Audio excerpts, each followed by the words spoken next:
to another wonderful season and wonderful episode of Read Aloud with Miss Erica. Dun, dun, dun, dun, dun. We are so excited to have another amazing author. Oh my gosh, we've had so many, and I still get goosebumps, and I still get so excited. We have J.M Wallace here. Hello, Miss Wallace. How are you? Hello. I'm fine, and you? I'm great. We are so excited to have you on this season's episode with your book, and you have a few of them, and we're gonna talk about it. I don't want to give it away too soon, but you are an author, and we want to showcase that today. So we're going to talk a little bit about you, about what you have been doing, what you're working on, your passions, and all that stuff. Let's get to it. All right, so the book you're reading today is Always Daddy's Little Monster, right? Yeah. So what made you decide to write this particular book? This particular book is based on the conversation between my husband and my daughter. And as she first started talking, she's always asked, "How much do you love me?" We always came up with funny things like 1,000,000 red M&Ms, 7,000, slices of cheesecake. Just always something funny. And so as she got older, it was like, would you love me if, now for me, she'd be like, well, would you love me if I got in trouble? It's like, yes, I love you. I was like, I always love you. I call the folks on you, but I love you. But with her dad, one night she was like, "Daddy, will you always love me?" And he was like, "Yeah, you my little monster." He's always had fun nicknames for her. When she was first born, she was the Resting Tornado. So he's always had cute nicknames for her. So she was like, "Monster." She said, "Would you love me if I'm the shy monster? Would you love me if I'm this monster?" He always answered with the kindest response, and he would always say, "I will always love you. You will always be my little monster." And that stuck. It was like a light bulb. It stuck in my head. So the next day I'm like, I'm writing and drawing pictures. And I was like, "Here, baby, look at it." He was like, "I like it." So that's where the book came from. It's a real conversation between my daughter and my husband. That's awesome. That's so sweet. So when did you first realize you wanted to be a writer? When I was very young in elementary school, I've always loved just writing and making up stories. It was like a getaway for me. I always liked to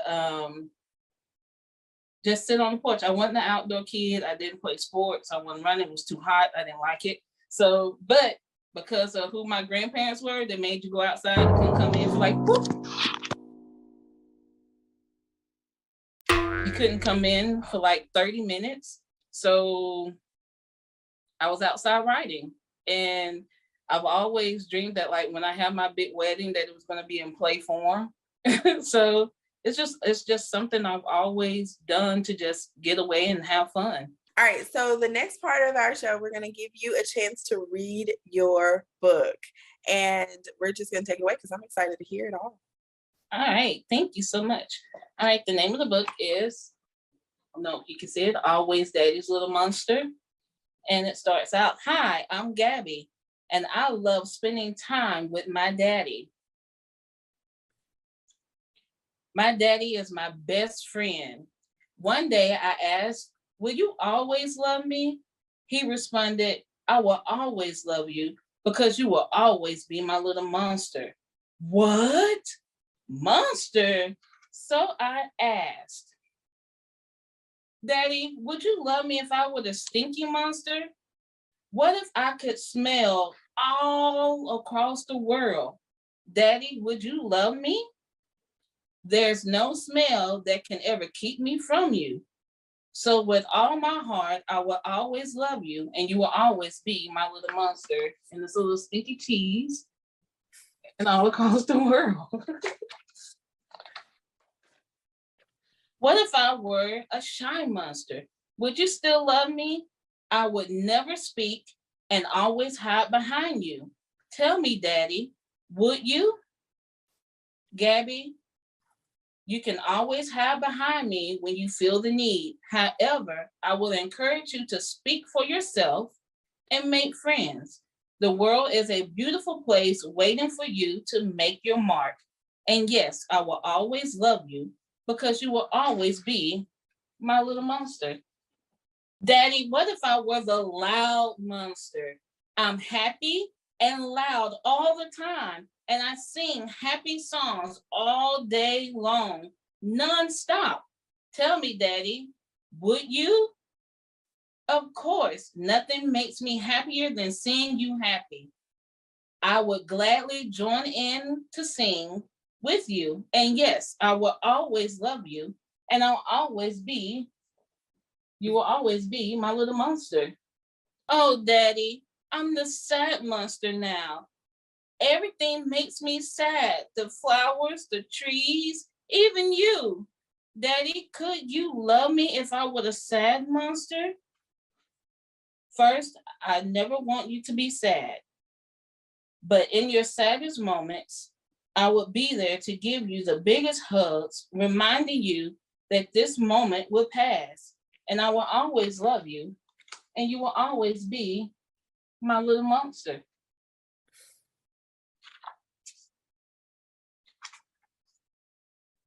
What if I pushed you away quickly and turned into the angry monster? I'm so mad at everything. Nothing you could do can turn me against you. When you are angry, I will completely understand. Sometimes I get angry. We will talk about what made you angry and look at ways to deal with it. No matter what, I will always love you, and you will always be my little monster.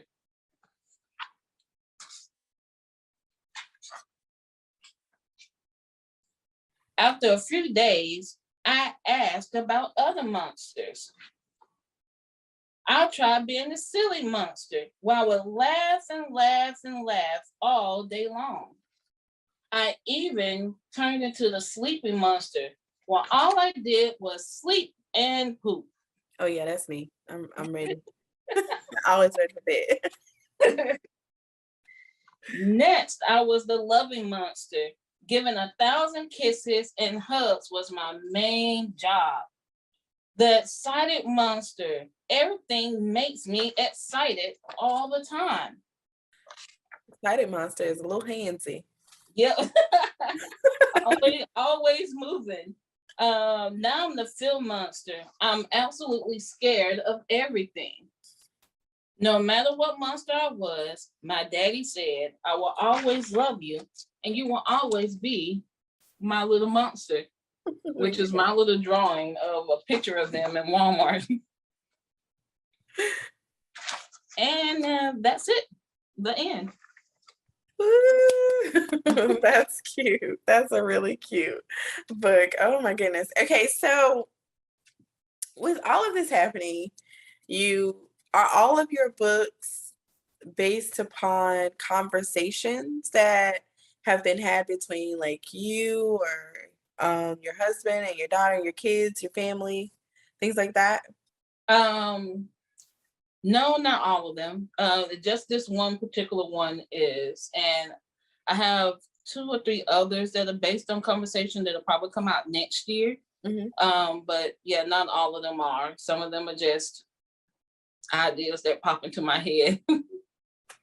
Okay, so is there any inspiration that you pull from? I know this one was just a conversation, super sweet conversation. But are there any of your books that were pulled from specific inspiration at all, or they just popped up? They really just popped up. Some just the way my mind works. Like while I was sitting here waiting, I was looking outside and the wind was blowing and this leaf flew by. So the story of a leaf that bloomed and its life on a tree and how now it's getting ready to turn and is excited to turn colors for the fall. So just life, things like that for me a story pops into my head. But then the other things like my daughter gives me a lot of inspiration. And there's one book that we have, which is Jake Breaking the Homeless Dog, which was inspired by her. And it was just a short story. We tell stories in the car to waste time. And so she told me this cute little story. And just like this book, it was a light bulb. And I just started writing. And that was a full book that was inspired by a little 30-second story she told me in the car. So it just, for me, depends. It comes music, the weather, conversations.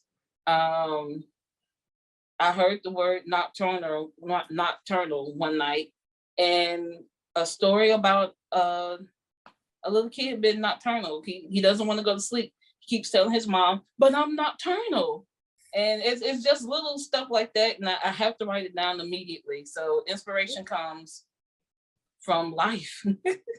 That is amazing. So, were there any books that kind of held you together, kind of inspired you as a kid that you share with your daughter now? The one book that I absolutely loved as a kid, it wasn't inspirational. It was just a fun book to read. Mm-hmm. And I couldn't find it for my daughter, even though I wanted to, but it's so old.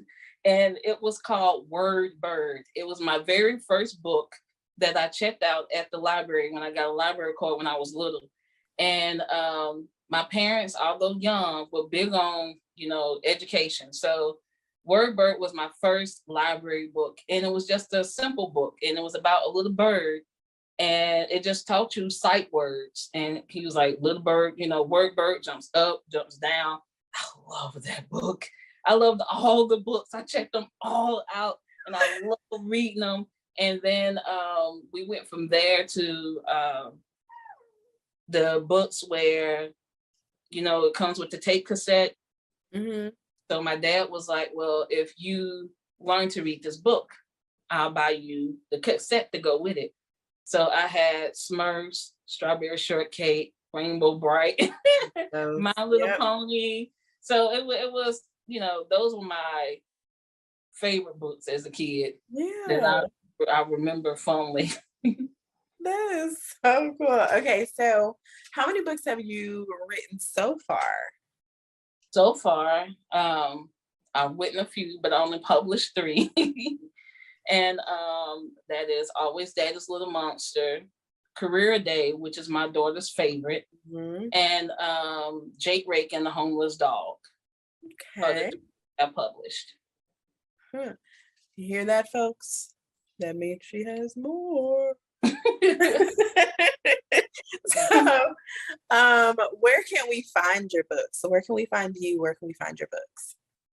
You can find me on Instagram. It's up under Floating Spiders Books for Kids. Odd name, I know, but it's unique. I love it. Yeah, Floating Spiders came from, I was getting in the car. You know how you see the little silver strings during the spring? Yeah. And I got in the car. I was like, when I write a book, I'm going to put it up under Floating Spiders. And my husband was like, what? I was like, the little strings, the spiders are finding, so the little webs. Yeah, they're finding somewhere to live, to do their web. I was like, it's just like books. It's just like when you create, you write your book and you put it out there, and it's like a little spider on a web. And once it finds the house, it builds a web. I was like, I want my books to be able to capture the imagination of whatever home they find themselves in. And he was like, oh, baby, that'll be fine. And here we are 4 years later, and bam. I love it. That's nice. I love that. But so you can follow me on Instagram, Floating Spiders, books, the number 4, kids, and all the books on Amazon at the moment. Cool. Okay, so we are coming to the part that always makes us sad, and that's the ending. But last question, I always love asking this question to my authors. Is there anything that you would like to say to aspiring readers and writers out there who are watching today? I would like to tell everyone, readers, writers, keep reading. It's something about getting in a book and being transported to somewhere else. You don't need a plane ticket. You don't need a bus ticket. You can just sit there and be transported. Writers, just keep writing, keep creating, and put it out there. So this world needs to see your creation. This world needs to see what's going on in your brain. So keep writing, keep using your imagination, and put it out there. Just let it go. I love that. Well, thank you so much, Miss Wallace, for coming and being on our show and allowing us to showcase your passion. Friends, she is doing a lot. She has 3 books. You can go and check her out on her Instagram and on Amazon. You can also be looking for these plays that apparently she's going to be putting out very soon too, because she is a true writer when I tell you. Thank you so much. We're so excited to have you on our episode of Read Aloud, Miss Erica. Da, da, da, da, da. Thank you for having me. It's been awesome. Yes, yes. And we will see you guys next time. See ya. Bye. Woo!